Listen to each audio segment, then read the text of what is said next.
Assalamualaikum warahmatullahi wabarakatuh. Bismillahirrahmanirrahim. Alhamdulillah rabbil alamin.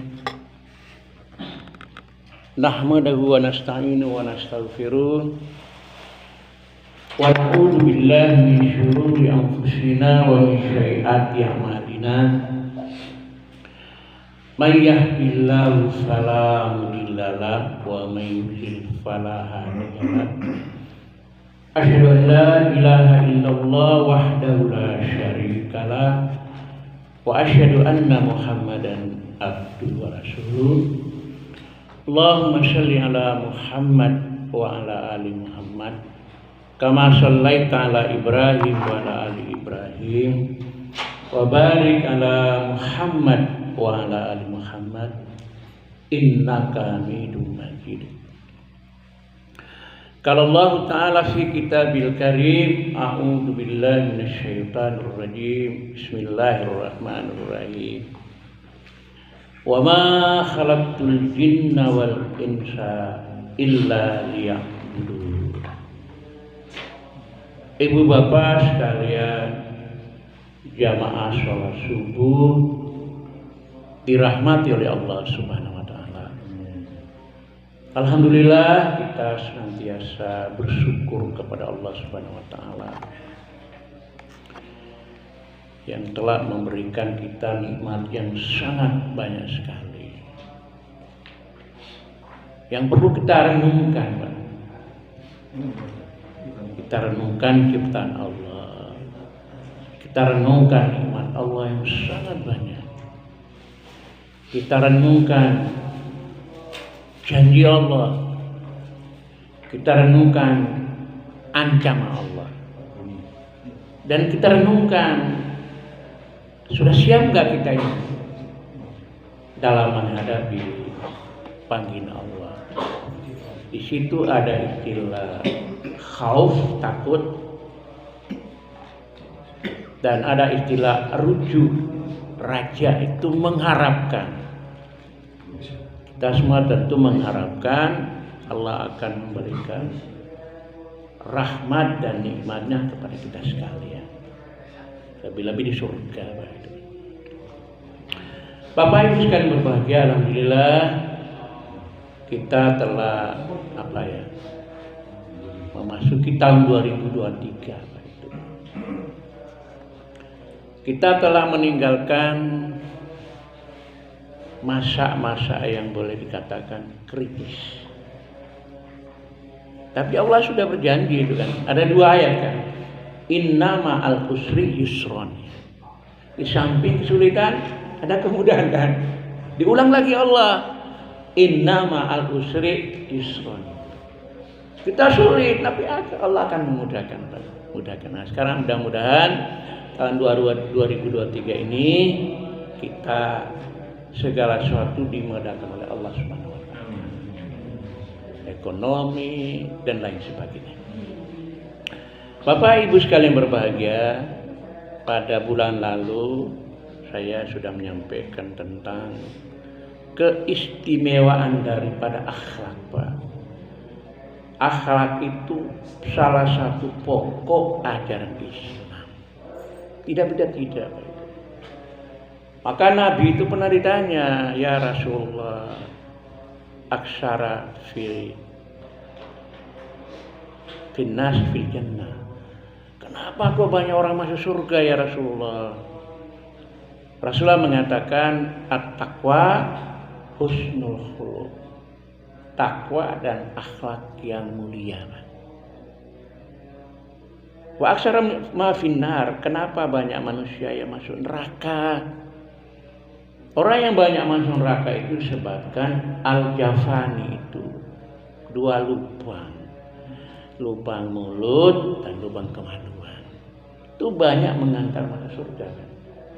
Mulut kan kita pikir sendiri kan, mulut kan untuk ngomong macam-macam kan, bisa fitnah, bisa adu domba, ngerumpi. Nah, itu dari mulut itu kan. Bisa mengantar neraka itu. Kemaluan begitu kalau tidak ditempatkan pada tempatnya itu ya akan mengantar ke neraka. Oleh karena itu mari kita hiasi diri kita dengan akhlakul karimah, sidik, jujur, amanah, ikhlas, tanggung jawab. Itu yang perlu kita hiasi diri kita. Karena Allah mengirimkan Nabi tujuan adalah memperbaiki akhlak manusia. Misinya itu, Pak. Untuk itu mari kita usaha untuk menghiasi di akhlakul karimah. Dan pada pagi hari ini saya akan mengangkat materi tentang ibadah ba'da dan kesempurnaannya. Jadi Allah itu menciptakan semua makhluk, Pak. Tapi di Quran hanya sebut manusia dan jin. Jadi semua makhluk itu binatang, tumbuh-tumbuhan, itu mereka juga beribadah, Pak itu. Tikus, kucing ibadah, pohon ibadah, ya. Awan ibadah. Berarti Nabi ketika berangkat ke Syam, itu dilindungi awan, Pak. Nah, itu dia ibadah kepada Allah. Yang disaksikan oleh pendeta Yahudi itu, namanya Buhaira itu. Oh ini pasti Nabi. Karena di kitab Taurat ada. Sudah waktunya datang seorang Nabi. Jadi semua makhluk di dunia itu sujud kepada Allah. Hanya di Quran disebutkan wa ma khalaqul jinna wal insa illa liya'budun, tidaklah kami ciptakan jin dan manusia melainkan beribadah kepada Allah, Pak. Dan di Quran itu saya cari, saya baca ayat-ayat hadis, ayat-ayat itu, ternyata memang surga dan neraka itu khusus manusia dan jin, Pak itu, Pak. Jin masuk surga, Pak, jin itu, Pak. Ya. Nanti kapan-kapan saya sampaikan tentang jalan menuju surga, Pak. Jalan surga itu. Jadi manusia dan jin itu oleh Allah diciptakan. Isi surga dan neraka itu manusia dan jin, Pak itu, Pak. Dan batu, Pak, batu. Jadi wa ma khalaqtul jinna wal insa illa liya'budun. Tidaklah kami ciptakan jin dan manusia melainkan beribadah kepada Allah. Jadi manusia itu ibadah, amanah, kita diberi amanah kan? Punya anak, istri, jabatan itu amanah. Khalifah itu makhluk bergenerasi, ya, bergantian itu. Sekarang generasi saya, nanti ganti berikutnya, ya, anak saya dan seterusnya. Itu. Makhluk bergenerasi. Dan memang salah satu tugas pokok manusia itu adalah memakmurkan dunia. Dunia harus dimakmurkan. Dengan fasilitas yang begitu banyak diberi Allah itu, bagaimana mengelola dunia itu jadi dunia itu makmur, bukan merusak, Pak itu, bukan merusak itu, Pak. Jadi itu tugas manusia dan jin itu ibadah kepada Allah.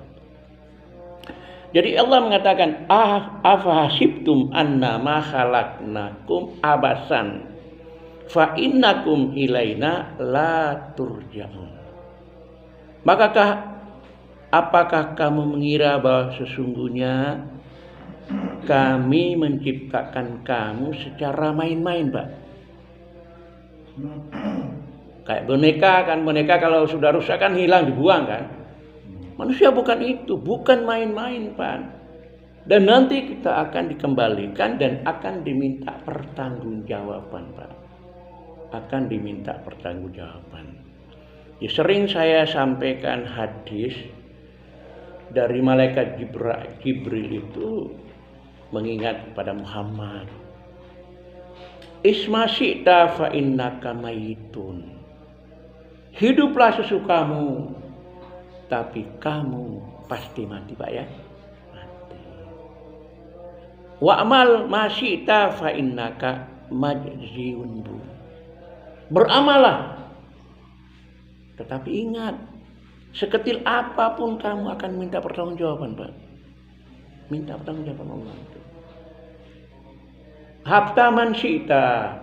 Boleh mencintai apa saja, Pak. harta boleh. Apalagi yang paling ini kan jabatan, harta, wanita. Tapi ingat, apa yang kamu cinta itu mufariku, akan berpisah dengan kita kan. Kita berangkat sendiri Pak. Anak istri semua antar dikubur, pulang, kita ada yang amal, kita masuk dalam kubur Pak itu Pak. Kubur Pak itu Pak. Ya. Itu yang kita. Oleh karena itu kita akan diminta pertanggungjawaban. Nah, salah satu penghambaan diri kita kepada Allah itu ibadah.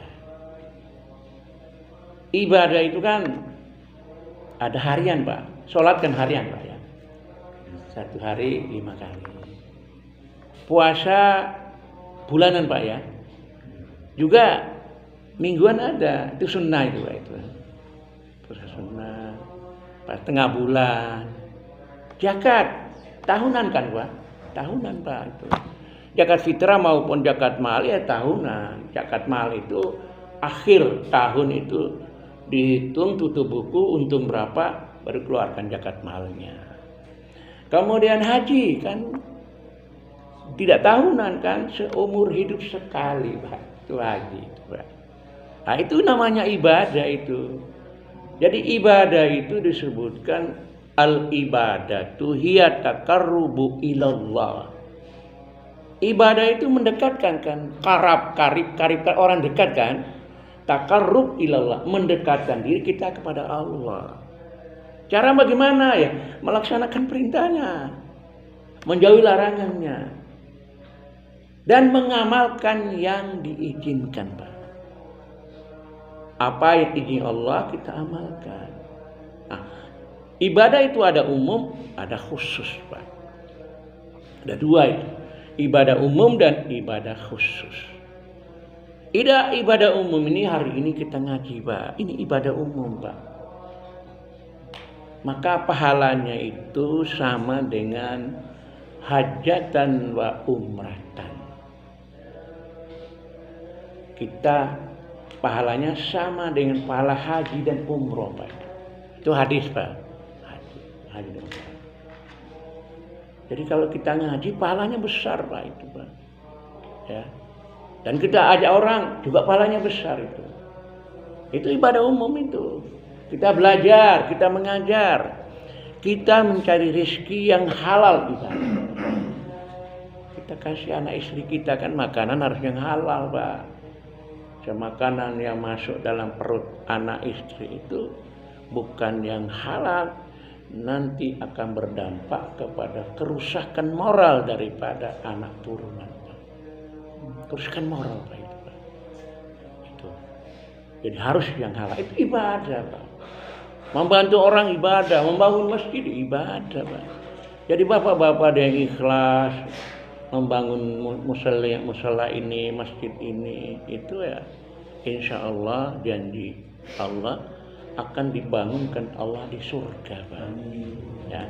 Mambanallahu masjidan baitan fil jannah. Barang siapa membangun masjid, maka Allah akan membangunkan masjidnya di surga. Itu ibadah umum itu Pak. Kalau ibadah khusus jelas kan, ada sholat jelas, ada aturannya sudah jelas dari sana. Puasa jelas, haji jelas, umroh jelas. Ya, itu namanya ibadah namanya. Mahda namanya, ibadah mahda. Ibadah yang sudah ada ditentukan Allah. Tuntunan sudah ada, waktunya sudah ada, caranya sudah ada, tempatnya sudah ada.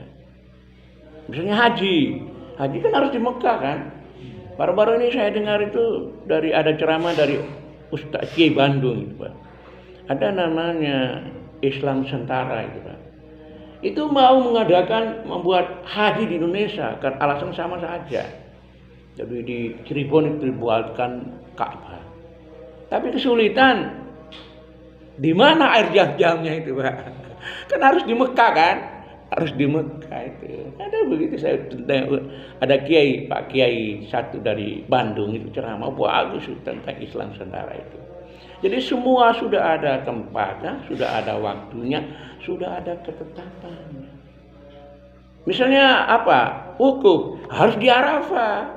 Apa bisa adakan di Indonesia? Kan nggak mungkin kan, nggak mungkin itu.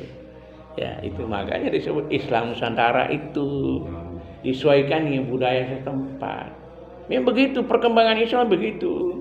Nanti terjadi akhirnya orang itu mengurangi. Nanti muncul namanya mujaddid. Seorang ulama yang mau meluruskan agama itu. Terjadi pembengkok ada, Pak. Sejak nabi-nabi pun pasti ada pembengkokan. Nabi Musa, Isa semua juga pembengkokan itu. Pembengkokan itu. Maka dari itu ibadah yang saya bahas pada hari ini namanya ibadah mahda itu ibadah yang telah ditetapkan oleh Allah Subhanahu wa taala. Aturannya sudah jelas, waktunya sudah jelas, ya. Kemudian ada yang menggunakan biaya kan, ada kan? Sholat juga ada biaya kan? Terus pakaian, puasa, haji semua ada biaya semua, ya, semua. Maka ibadah bisa sempurna itu mengandung beberapa prinsip. Prinsip pertama adalah ibadah itu namanya ibadah kan menghambakan diri kepada Allah. Hanya Allah saja yang kita hamba. Tidak boleh menghambakan diri dengan orang lain, Pak. Namanya dunia itu kalau orang sudah punya jabatan tinggi itu, memang kan ada kepentingan kita hambakan diri. Kadang-kadang disanjung-sanjung. Saya pernah mengajar di Panti Asuhan Ukhuwah Islamiyah di dekat mana itu? Di Karangbesuki itu ada polisi, dokter polisi. Anak panti asuhan itu kalau berjalan di depan yang punya itu mesti harus bongkok begini, Pak. Nah, ini feodal, saya bilang ini feodal ini. Lama-lama ya saya mengundurkan diri, nggak bisa, Pak. Agama itu tidak boleh di feodalkan, penyembah itu enggak. Kadang-kadang begitu kan, di sebuah instansi jabatan kadang-kadang namanya pejabat harus dihormati, harus cium tangan itu, dipuji-puji, itu enggak boleh. Nah, kita ibadah hanya Allah. Jadi Allah wa'lamu annahu la ilaha illallah. Katalah bahwasanya tidak ada Tuhan disembah melainkan Allah. Berarti Nabi Isa itu karena memang Nabi Isa itu punya mukjizatnya luar biasa banyak. Ada yang menyebutkan putra Tuhan, ada yang menyebutkan anak Allah, ada yang mengatakan Tuhan, Pak. Ada, Pak. Di zaman Nabi Isa sudah, Pak, mengagung-agungkan Nabi Isa itu. Maka datang ulama Yahudi, tunjukkanlah, betulkah kamu anak Tuhan? Betul kamu Tuhan? Betulkah Nabi terakhir itu dari turunan Daud? Nah, Nabi Isa menyampaikan apa adanya, bahwa saya ini adalah manusia. Ya Bani Israel, ini Rasulullah, saya ini utusan Allah untuk kamu. Ya. Kemudian membenarkan apa yang ada pada kamu. Dan saya akan menyampaikan berita gembira itu akan datang seorang nabi di akhir zaman. Itu namanya Ahmad, dari turunan Nabi Ismail, bukan Daud. Marah mereka. Akhirnya kerjasama mereka dengan tentara Romawi. Nabi Isa ditangkap, tapi Allah sudah diangkat, Pak. Saya lihat di film ini diangkat, diganti Yudas, oleh Allah dirubah wajahnya persis Nabi Isa itu. Tapi Yudas mengatakan saya ini bukan Isa, saya Yudas, suaranya itu. Tapi orang Yahudi nggak mau, akhirnya orangnya itu dipukul, kemudian dinaikkan di atas salib itu. Jadi di Quran mengatakan wa ma qatalu wa ma salabu walakin hubbihalagi. Tidak dibunuh, tidak disalib, Tapi disalib itu yang diserupakan. Nggak bisa. Jadi penyembahan itu hanya kepada Allah. Innani anallahu la ilaha illallah, sesungguhnya aku ini adalah Allah. Jadi Allah memperkenalkan diri kan Allah kan, ya Allah ya.